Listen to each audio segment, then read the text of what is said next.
খুব অবাক লাগে যে একটা স্বাধীন দেশে এত দ্রুত সময়ে এতগুলি পদক্ষেপ নেওয়া, এটা সত্যি মানে একটা, আমি বলবো যে বিশ্বপতি এই ধরনের আর কোনো নেতা কখনো করতে পারেনি, যেটা জাতির জনক বঙ্গবন্ধু শেখ মুজিব করে গিয়েছিলেন। যেটা দেশ স্বাধীন হওয়ার 19 দিনের মাথায় তিনি বিমান বাংলাদেশ এয়ারলাইন্স প্রতিষ্ঠা করেন।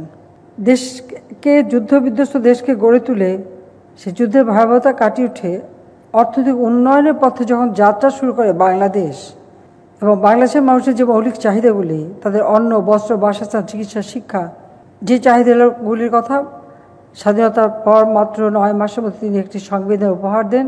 সেই সংবিধানে তা বর্ণিত রয়েছে। সেটা নিশ্চিত করবার জন্য, আর বাংলাদেশকে যেন কারো কাছে হাত পাততে না হয়, বাংলাদেশ যেন আত্মমর্যাদাশীল হয়, যা বাঙালি জাতির যেন সম্মানে বাঁচতে পারে, তার জন্য তিনি একটা আমূল পরিবর্তন নিয়ে আসেন এবং অর্থনৈতিক উন্নয়নের পদক্ষেপ নেন। আমাদের দুর্ভাগ্য যে সে কাজ আর তিনি শেষ করে যেতে পারেননি। এরপর বাংলাদেশের হত্যাকুশ ষড়যন্ত্রের রাজনীতি শুরু হয়। সংবিধান লঙ্ঘন করে, মার্শাল ল জারি করে, অবৈধভাবে ক্ষমতা দখল করে সেনা শাসন জারি হয়।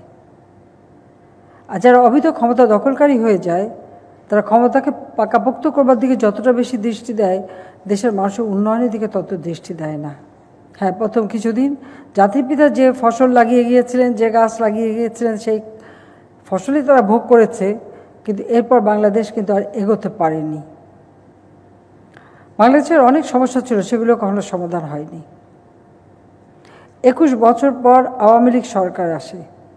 আওয়ামী লীগ সরকারের আসার পর থেকেই কিন্তু আমরা একে একে সমস্ত সমস্যাগুলি সমাধান করে বাংলাদেশকে জাতির পিতার যে লক্ষ্য, যে আদর্শ, সেই আদর্শ নিয়ে যে চলতে পারি, সেই দিকে দৃষ্টি আমরা দিয়েছিলাম।